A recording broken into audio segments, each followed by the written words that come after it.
네, 우리 하나님의 말씀 보겠습니다. 마태복음 5장 1절에서 12절 말씀입니다. 하나님을 경외하는 마음으로 다 같이 일어나셔서 우리 함께 교독하시고 마지막 절은 합독하도록 하겠습니다. 제가 먼저 읽겠습니다. 예수께서 무리를 보시고 산에 올라가 앉으시니 제자들이 나아온지라. 입을 열어 가르쳐 이르시되 심령이 가난한 자는 복이 있나니 천국이 그들의 것이며 애통하는 자는 복이 있나니 그들이 위로를 받을 것이며 온유한 자는 복이 있나니 그들이 땅을 기업으로 받을 것이며 이에 줄이고 목마른 자는 복이 있나니 그들이 배부를 것이며 긍휼히 여기는 자는 복이 있나니 그들이 긍휼히 여김을 받을 것이며 마음이 청결한 자는 복이 있나니 그들이 하나님을 볼 것이며 화평하게 하는 자는 복이 있나니 그들이 하나님의 아들이라 일컬음을 받을 것이며 의를 위하여 박해를 받은 자는 복이 있나니 천국이 그들의 것임이라. 나로 말미암아 너희를 욕하고 박해하고 거짓으로 너희를 거슬러 모든 악한 말을 할 때에는 너희에게 복이 있나니 다 같이 기뻐하고 즐거워하라. 하늘에서 너희의 상이 큼이라. 너희 전에 있던 선지자들도 이같이 박해하였느니라. 아멘. 네, 착석하겠습니다. 그래서 오늘부터 Following Jesus라는 또 시리즈의 말씀으로 우리가 마태복음 말씀을 같이 좀 살펴보려고 합니다. 우리가 예수님을 따르는 삶이 무엇인지, 예수님을 따르는 것이 무엇인지, 어떻게 하면 예수님을 따르는 자인지 이런 말씀을 우리가 마태복음의 5장과 6장과 7장에 나오는 이 산상수훈의 말씀을 통해서 함께 좀 살펴보려고 합니다. 여러분, 이 질문을 한번 드려보고 싶어요. 내 가치와 행복은 어디서 오는가? 여러분 한번 스스로에게 한번 질문을 해보겠습니다. 내 가치와 이 행복은 과연 어디서 올까? 라는 질문입니다. 여러분 이 질문에 어떻게 답을 내리시겠습니까? 나의 가치를 어떻게 매길 수 있는가? 그리고 내가 지금 추구하는 이 행복이라는 것은 과연 진짜 어디서 오는 걸까? 이런 질문들을 아마 한 번쯤은 해봤을 거예요. 나는 누구인가? 내 가치는 누구이고 내 행복은 어디서 오는가? 이런 질문들은 우리가 뭐 수없이 많이 해봤을 수도 있고 아니면 뜨문뜨문 한 번씩 들어봤던 질문일 거예요. 우리 많은 청년들이 시간과 그리고 또 이 가치와 행복에 시간을 많이 들입니다. 그래서 지금도 아마 찾아가는 청년들이 계실 거고요. 우리가 생각하는 이 복, 쉽게 말해서 이 행복이라는 것은 이 부와 인기처럼 보이지만 사실 우리가 이것을 많이 쫓아봤잖아요. 근데 이것을 쫓다 보면 뭔가 이렇게 한켠에 공허함들이 남을 때가 있다고 많이들 말합니다. 이 복이라는 것은 이 조건을 갖추는 것이 아니라 하나님이 이미 우리에게 주신 이 정체성에서 발견하는 것, 이것으로 시작을 합니다. 그래서 말씀을 보면 너는 복이 있는 자다 이렇게 설명을 하고 있습니다. 어떤 조건절이 아니라 너는 복이 있는 자다라고 성경은 말하고 있어요. 그래서 이 선포가 우리의 가치의 근거가 되는 겁니다. 아, 나는 복이 있는 자구나. 내가 무엇을 해서 복이 있는 것이 아니라 나는 이미 복된 사람이구나 라고 하나님께서는 우리에게 그렇게 말씀해 주셨다라는 겁니다. 하나님이 내 존재 자체를 인정해 주셨고요. 그리고 나를 받아주셨기 때문에 이미 복받은 사람, 복받은 자리라는 겁니다. 오늘 말씀은 사실 이 마태복음 5장에 있어서 팔복이라고 많이 들어봤죠. 이 8가지 복에 대해서 쭉 설명을 하고 있습니다. 이 팔복은 아주 중요한 사건인데 사실 이 팔복이라는 것은 한 절 한 절 뜯어서 봐도 시간이 모자랄 정도로 사실 8주간의 설교를 해도 모자랄 정도로 아주 중요한 내용들을 담고 있습니다. 그런데 오늘 이 팔복에 대해서 제가 구구절절 이렇게 설명드리진 않겠습니다. 다만 이 팔복에 담긴 이 예수님의 이 참뜻, 이 말씀을 왜 하셨을까라는 참뜻에 대한 큰 원리들을 좀 같이 살펴보려고 합니다. 먼저 이 말씀을 이해하기 위해서는 배경을 좀 볼 필요가 있어요. 이 산상수훈이라고 하는 이 산에서 예수님께서 가르쳤던 이 말씀에 대한 이 내용은 사실 천국에 대한 선포입니다. 하나님 나라가 무엇인지, 이 천국이 무엇인지에 대한 선포의 말씀이거든요. 그래서 이 마태라는 이 저자는 이 산상수훈을 통해서 예수님의 가르침의 진짜 본질이 뭔지에 대해서 지금 여기서 기록하고 있습니다. 그래서 예수님의 제자가 되고자 했던 뭐 남자든 여자든 이런 모든 무리에게 요구되는 것이 무엇인지 일관성 있게 보여주고자 한 것이 바로 팔복, 이 마태복음 5장에 나온 메시지라고 할 수 있습니다. 이러한 선포 가운데서 예수님을 따르는 것, 예수님을 따른다라는 것은 어떤 의미가 있는가 오늘 함께 말씀을 통해서 살펴볼게요.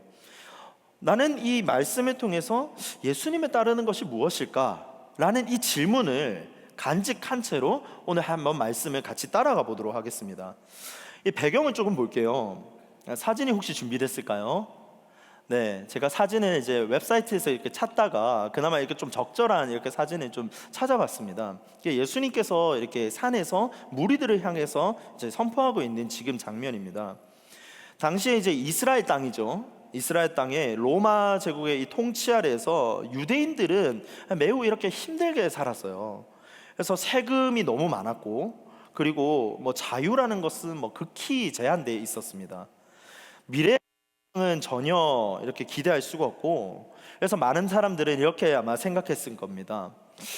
우리가 유대인의 왕으로 온다고 하신 그 예수님이라면 정말 하나님은 살아계신가? 하나님이 살아계신다면 우리가 이런 고통 가운데 지금 놔두셔야 되는 것이 맞는 것일까라는 질문을 아마 가졌을 거예요. 정말 하나님은 우리와 함께 계실까? 정말 우리는 진짜 여전히 선택받은 백성일까? 라는 질문 속에서 아마 살아갔을 겁니다. 바로 그때 이 질문을 갖고 있을 때 예수님께서 등장을 하십니다. 그리고 이렇게 말씀하십니다. 산으로 가자. 그리고 무리들과 제자들이 이제 산으로 가게 됩니다. 예수님이 이렇게 산으로 오르시는데 이 산이라는 것은 여기서 잠깐 살펴볼 필요가 있어요. 이 산은 성경에서 굉장히 중요한 의미들을 많이 갖고 있습니다. 이 산이라고 할 때 모세의 신의 산이 있죠. 이제 모세가 이제 하나님의 말씀을 받고 거기서 중요한 이렇게 하나님의 메시지를 받는 곳이 바로 산이었습니다. 그리고 엘리야가 바알 선지자와 막 이렇게 싸우고 전투할 때도 갈멜산에서 하나님의 메시지들을 받습니다. 그리고 예수님께서 나중에 시험을 받으셨을 때도 산으로 가세요. 산에서 시험을 받으시거든요. 변화산이라고 하죠. 그 변화됐던 그 변화산에서도 그것도 산입니다. 하나님의 메시지가 가장 강력하면서도 가장 중요하게 나타나는 장소가 여러 군데도 있었지만 산이라는 이런 중요한 장소를 지금 성경에서는 보여주고 있습니다. 이것이 지금 오늘 본문이 위치한 지점입니다. 예수님이 산으로 가자 하셨어요. 그래서 예수님께서는 이 산에서 제자들에게 어떤 중요한 말씀을 하기 위해서 지금 무리들과 제자들이 올라갔을 거잖아요. 그래서 수많은 무리들과 제자들이 이렇게 예수님이 따라갔어요. 예수님이 무리들을 향해서 말씀하시지만 사실 정확한 포인트가 있었는데 그 포인트는 바로 제자들이었습니다. 우리 말씀 1절을 보면요, 1절에 이렇게 기록하고 있습니다. 예수께서 무리를 보시고 산에 올라가 앉으시니 제자들이 나아온지라. 예수께서 무리를 보시고, 그러니까 산에 따라온 무리들이 있었어요. 무리를 보시고 수많은 공중을 향해서 말씀을 선포하셨는데 제자들이 나왔습니다. 이 산상수훈의 메시지는 무리를 향한 말씀이기도 하지만 사실 직접적인 포인트는 제자들을 향해서 말씀하신 거거든요. 그래서 이 말씀을 통해서 하나님께서는 제자들에게 무언가 메시지를 주고 싶었다라는 겁니다. 예수님이 선택하신 이 산이라는 곳은 이 큰 경기장과 같았습니다. 우리가 이런 의문을 품을 수 있죠. 수많은 인파가 있는데 어떻게 사람들이 들을 수 있었을까라고 했는데 예수님이 그 선택하신 그 산에는 움푹 패인 경기장과 같았고 갈릴리 호수가 있어서 이렇게 좋은 좀 음향 시스템처럼 보이는 아마 장소를 선택했을 겁니다. 그래서 수많은 인파가 있을 때도 예수님이 산에서 무리들을 향해서 말씀을 전해도 많은 사람들이 이렇게 들을 수가 있었죠. 그래서 뭐 지금과 같은 뭐 마이크 시스템이나 뭐 이런 음향 장비들이 있지 않아도 좋은 음향 효과를 내는 그런 산에서 예수님께서는 말씀을 하십니다. 사람들은 아마 생각했을 거예요. 와, 역시 진짜 예수님이다. 정말 장소 하나도 탁월하게 선택하시는구나 하고, 그렇지만 궁금증은 풀리지 않았어요. 무슨 말씀을 하실까 이거거든요. 그래서 예수님께 이제 무슨 말씀을 하실까 사람들 잔뜩 기대하고 많은 사람들이 왔어요. 그리고 오늘 말씀을 전하시는 분이 다른 사람도 아니고 게스트 스피커가 예수님입니다.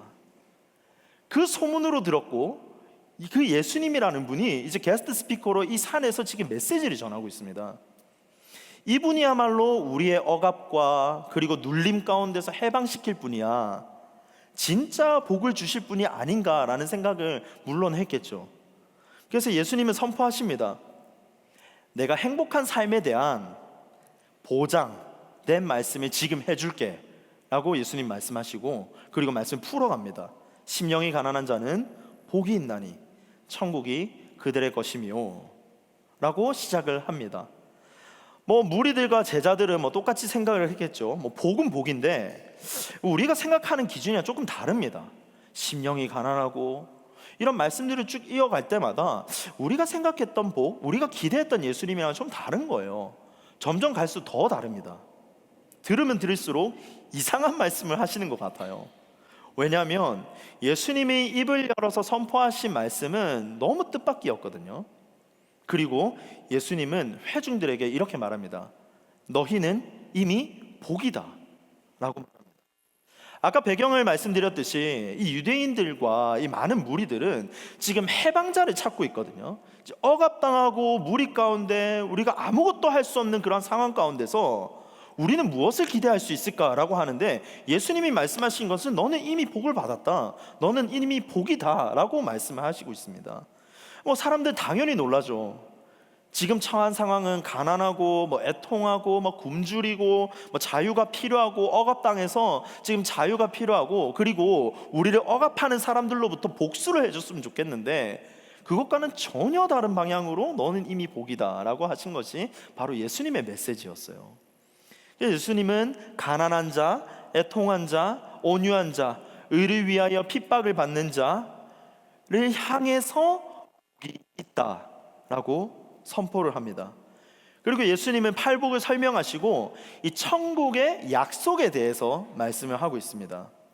이 말씀을 마치시고 마지막으로 예수님께서는 너희가 박해를 받을 때 기뻐하라 라고 말씀을 하고 이렇게 말씀을 정리하고 있습니다. 이것이 오늘 본문의 스토리입니다.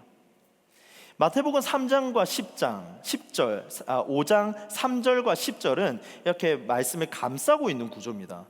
이 팔복에 있어서 메시지는 이 팔복에서 처음과 끝을 천국으로 시작하고 마무리를 하고 있습니다. 결국 이 천국 메시지에 대해서 예수님께서 하시는 것은 너희는 복이 있다. 왜 그런지 아느냐? 우리가 함께 말씀을 조금 더 보도록 하겠습니다. 이 산상수훈을 감싸고 있는 이 오늘 본문은 이 팔복의 말씀, 사실 수수께끼와도 같습니다. 이들에게 있어서는 전혀 다른 원리들을 지금 예수님이 말씀하고 있는 거거든요. 그리고 우리가 그 당시 아까 그림에서 봤듯이 우리가 지금 산에 가서 예수님의 말씀을 듣는다고 상상을 해보겠습니다. 전혀 지금 현실 반영이 안 되는 메시지를 예수님이 하고 계신 거거든요. 근데 예수님은 이 팔복의 말씀이 진실로 실제적이고 현실적이며 우리의 손에 잡히는 메시지가 될 것이다 라고 말씀하고 있습니다. 예수님의 말씀을 듣고 행하는 사람들은 영원 속에서 강하고, 그리고 가난하고 애통하고 어려운 가운데 있을지라도 너희는 복이 될지고 너희는 천국의 삶을 살 것이다 라는 이 말씀이 실제가 된다라고 예수님은 확신에 차서 말씀을 하고 있습니다. 이것이 바로 산상수훈의 핵심입니다. 그렇다면 오늘 본문에서 예수님이 우리에게 이 구체적으로 하시는 말씀이 무엇인가라는 것을 이 두 가지 말씀의 핵심으로 한번 살펴보겠습니다. 첫 번째는 나는 예수님 안에서 행복한 자입니다 라는 겁니다. 우리 함께 읽어보겠습니다. 시작. 나는 예수님 안에서 행복한 자입니다. 예수님은 지금 이 산상수훈 가운데서 아이덴티티, 정체성을 지금 짚고 넘어가십니다. 예수님이 첫 번째로 이 첫 메시지로 세상의 관점을 뒤집습니다. 너희는 이미 복을 받은 자야. 왜냐하면 너희는 천국 백성이기 때문이야 라고 합니다. 너희에게 주어진 이 천국이라는 것은 이 장소에 국한되지 않고 너희 안에 이미 천국을 소유했기 때문에 너희는 이미 복을 받은 자야 라고 예수님이 말씀을 하십니다. 예수님이 말씀하신 이 산상수훈에 있어서는 여러 가지 해석들이 있지만 사실 이것은 단순한 도덕 교훈이 아닙니다. 이것을 했을 때, 이것을 지켰을 때 너니 이것이 따라올 거야 라는 도덕적인 교훈만을 의미하는 것은 아니고요, 이 그리스도인의 삶의 정체성에 대해서 말하고 있는 겁니다. 그래서 이 following Jesus라는 것은 예수님의 정체성으로 시작하는 겁니다. 우리는 예수님 안에 있고 내 안에 예수 그리스도가 있기 때문에 이미 복을 받은 자로 우리는 출발을 하는 것입니다. 예수님은 지금 이 메시지 안에서 너희는 무엇을 하면 복을 받는다라는 조건절로 이 구절이 쓰여져 있지 않습니다. 명령도 아니고 조건도 아닙니다. 하지만 예수님이 말씀하신 것은 복이 있나니 라고 말합니다. 너희 복이 있다, 너희는 복이다 라고 말하고 있어요. 그래서 그분은 우리에게 이 천국 백성이라고 말하거든요. 이미 받은 복의 상태와 이 신분을 다시 깨닫게 하신다라는 겁니다. 다시 깨닫게 하신 우리 하나님, 그분이 바로 예수 그리스도를 통해서 우리의 정체성을 다시 회복시키시는 겁니다. 기독교를 종교로 생각하면 예수님의 이 팔복의 메시지는 전혀 우리와 어울리지가 않습니다. 역설이거든요. 그러나 하나님의 나라는 다릅니다. 그래서 하나님께서는 이 천국 백성은 다르다라고 말합니다. 그리고 이 천국 백성은 달라야만 합니다. 주님이 우리에게 의도하신 길이 있어요. 의도하신 길, 그것은 행복한 삶입니다. 그것도 보장된 행복을 누리며 살아가는 삶입니다. 하나님은 우리가 행복하기를 원하십니다. 하나님은 우리가 고난당하고 우리가 애통하고 어려워하는 처지들을 아시지만 하나님께서는 하나님의 자녀들이 행복하기를 원하십니다. 그래서 예수님을 통해서 예수님께서는 궁극적인 진짜 행복을 어떻게 하면 할 수 있는지를 지금 보여주시는 거거든요. 세상의 행복이라는 것은 일시적이죠. 하지만 예수님이 알려주신 이 행복이라는 것은 그것의 차원을 뛰어넘습니다. 이것이 복이 있나니 라는 구절의 의미입니다. 이 행복은 하나님이 만드셨고요, 이 행복은 그 누구도 뺏을 수가 없습니다. 그리고 불투명하지도 않고 이 기쁨은 지금 당장 우리가 누릴 수 있는 행복입니다. 예수님이 주신 행복은 이 사람의 외적 환경이나 외모나 이런 것과는 달라요. 상관이 없습니다. 예수님은 이 천국, 그리고 이 참된 복, 참된 행복, 예수님이 믿는 사람들에게 값없이 주어진다라고 말씀하고 있습니다. 예수님은 세상적으로 이렇게 봤을 때 희망도 없고요, 그리고 전혀 가장 불행하고 이러한 사람들에게, 심지어 하나님의 관심 밖이었던 사람들에게 지금 찾아가서 말씀을 하십니다. 이 말씀은 이 어떤 상황에 있든 어떤 조건에 있든 하나님의 복에 있어서는 제외되는 사람이 없다라는 겁니다. 하나님은 누구에게나 다가가시고요, 때로는 스스로 도울 힘조차 없는, 심지어 도울 마음이 없는 사람에까지 찾아오시는 분이 바로 예수 그리스도입니다. 종교라는 것은 많은 사람들을 밖으로 내몹니다. 너는 자격이 없고 너는 지금 자격을 갖춰야지 우리 지금 이너서클, 이 안에 들어올 수 있다라고 말하지만 너는 부족하다라고 낙인을 찍습니다. 예수님이 당시에 산에서 선포하실 때 말씀을 듣는 사람들, 그 사람들은 말씀 가운데 이 하나같이 축복과는 전혀 거리가 멀었던 사람들입니다. 심령이 가난한 자, 애통한 자, 온유한 자, 의에 줄이고 목이 마른 자, 긍휼히 여기는 자, 마음이 청결한 자, 화평케 하는 자, 의를 위하여 박해를 받은 자라는 것이 대상입니다. 이 사람들은 사회가 보기에는 성공한 사람이 전혀 아니었죠. 오히려 이러한 사람들은 실패자처럼 보여요. 고난당하는 사람들도 있었습니다. 그런데 예수님은 이들에게 선포하시기를 복이 있다, 복이 있다 라고 말씀하십니다. 예수님은 그런 모든 사람들을 품어서 말씀을 하고 있습니다. 너희도 지금 천국에 속한다, 천국을 누릴 수 있다, 너희는 이미 복을 받은 자다 라고 예수님은 말하고 있습니다. 달라스 윌라드라는 이 철학자는 이렇게 말해요. 하나님 나라의 직접적인 임재와 돌봄이 지금 여기 모든 열려 있습니다. 이것이 예수님이 말씀하신 복음입니다. 청년 여러분, 이 진정한 천국, 진짜 천국을 소유한 자는 여러분이십니다. 행복은 이미 저와 여러분 안에 있습니다. 바로 예수 그리스도입니다. 우리가 예수 그리스도라는 정체성이 우리의 행복을 결정하게 됩니다. 우리는 이미 복을 받은 자답게 살아가는 삶으로 부름을 받았습니다. 그러므로 우리는 이미 복을 받은 자들입니다. 혹시 이 자리 가운데 아직 예수 그리스도를 내 마음의 주인으로 모시지 못한 분들이 있으면 도전드립니다. 예수님만이 우리에게 참 자유를 주시고요, 예수님만이 우리에게 참된 행복을 주시는 분이십니다. 그분이 내 안에 충만하게 임했을 때 우리는 진정한 자유와 행복을 누릴 수 있음을 믿으시기를 바랍니다. 둘째로, 나는 예수님 안에서 참된 행복을 드러내는 자입니다 라는 겁니다. 함께 읽어보겠습니다. 시작. 나는 예수님 안에서 참된 행복을 드러내는 자입니다. 첫 번째, 예수님께서 우리의 정체성을 짚어서 너는 복이 있는 자다라고 말씀하셨죠. 그리고 나서 예수님이 이 메시지를 제자들에게 하신 것은 이제는 빛과 소금으로, 이제는 영향력 있는 삶을 살아라 라고 말씀을 합니다.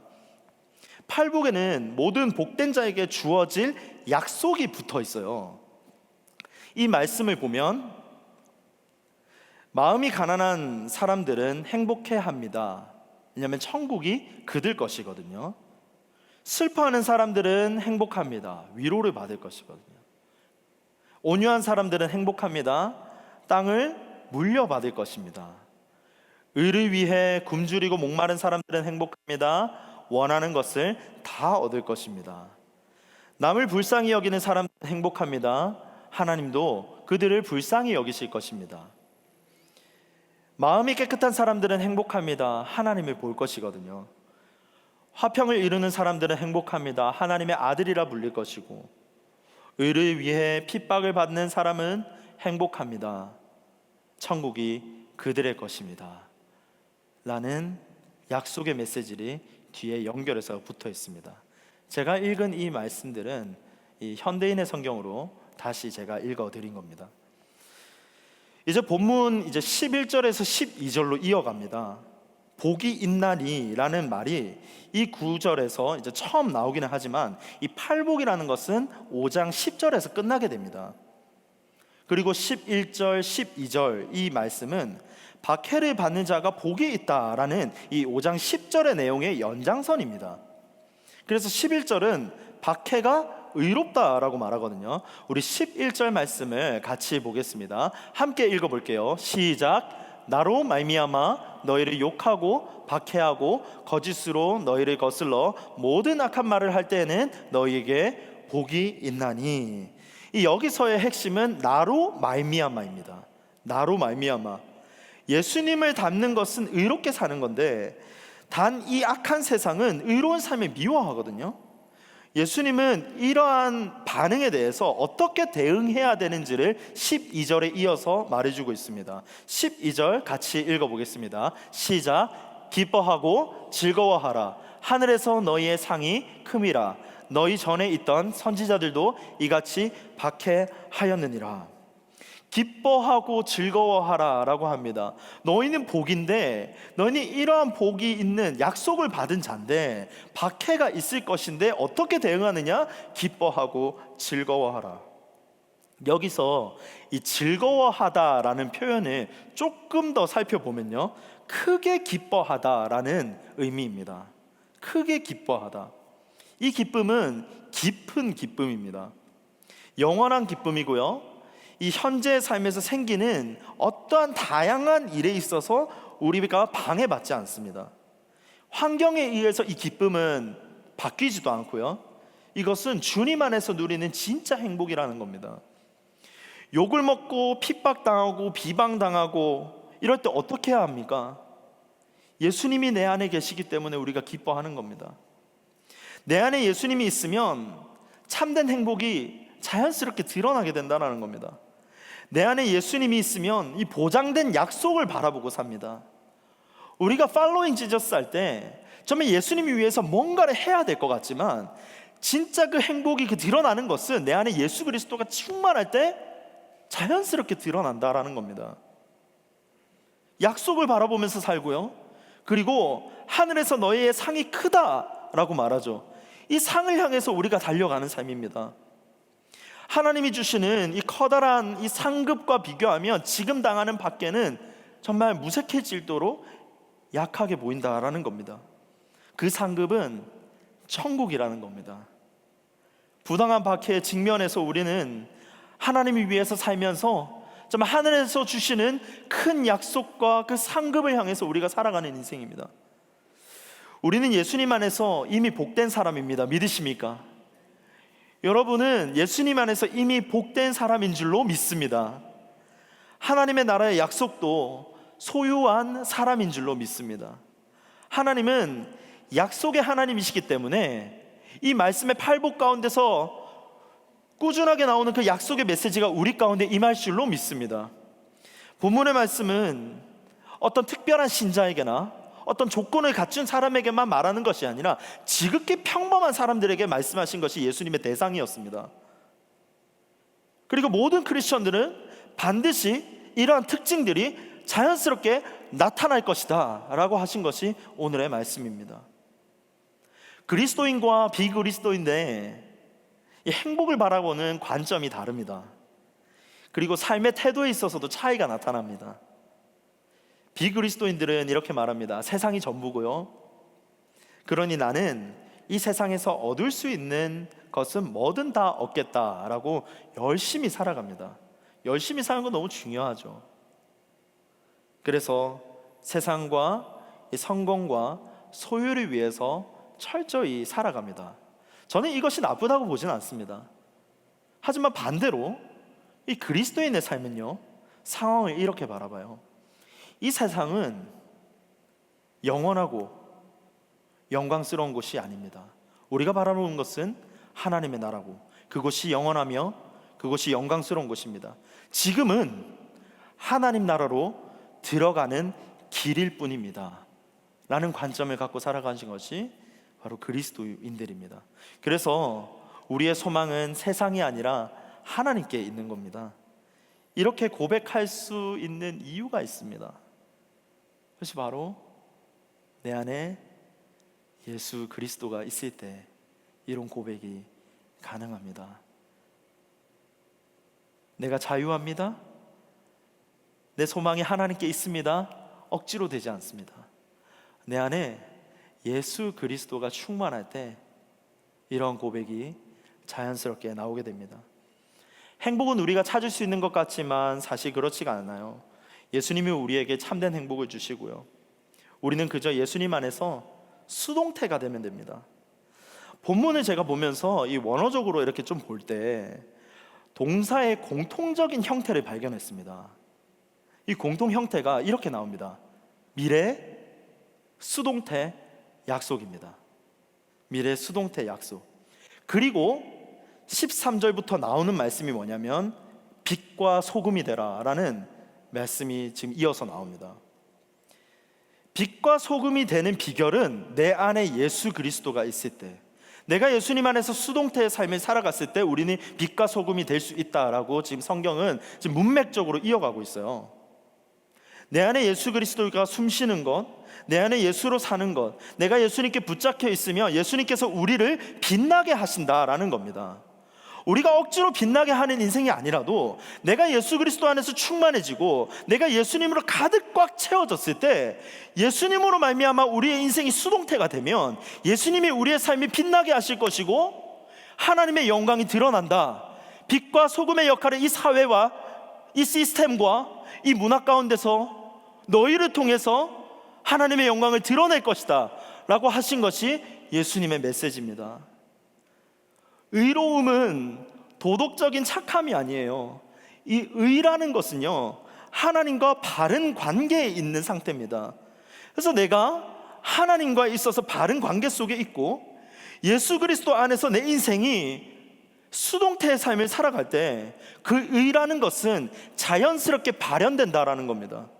그로 인해서 우리의 삶이 달라질 것이고요, 가치관과 우선순위도 예수 그리스도로 말미암아 바뀌게 될 것이다 라는 메시지입니다.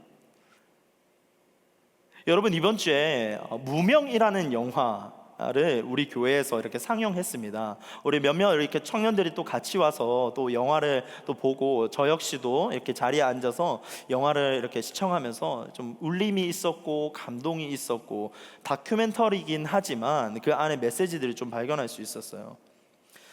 이 무명에 등장하는 일본인 선교사 2명이 나오는데, 이 노리마츠 마사야스 그리고 또 이제 오다 나라지라는 2명의 선교사가 등장을 합니다. 이 말씀으로 저는 오늘 말씀을 좀 정리하고 싶어요. 그들은 일본인이었어요. 그렇지만 조선을 사랑했습니다. 복음을 전하고 조선 사람들과 함께 살았습니다. 조선 사람들처럼 행동했고요, 그리고 그들의 문화를 익히고 그들의 언어를 익히면서 완전히 녹아서 예수님처럼 성육신의 삶을 살아갔던 2분의 선교사님이었습니다. 낯선 땅입니다. 익숙하진 않은 언어고요, 그리고 그 당시 일제강점기 때 일본인이 조선에 와서 복음을 전한다, 그들과 섞여서 산다라는 것은 정말 말이 안 되는 얘기입니다.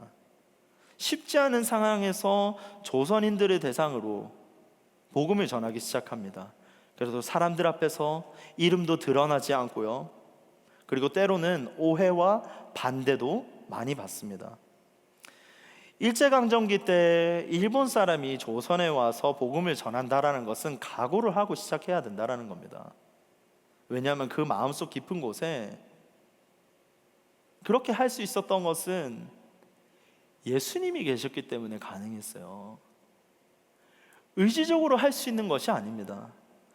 예수님 안에서 누리는 기쁨과 만족이 너무나도 충만하고 넘칠 수 없었기 때문에 그 고통과 그 핍박과 그러한 상황들을 뛰어넘는 하나님의 사랑을 전할 수 있었던 거거든요. 의로움을 드러내기 위해서 그분들이 오신 것도 아니고요, 칭송을 받기 위해서 그 자리를 걸어간 것도 아닙니다.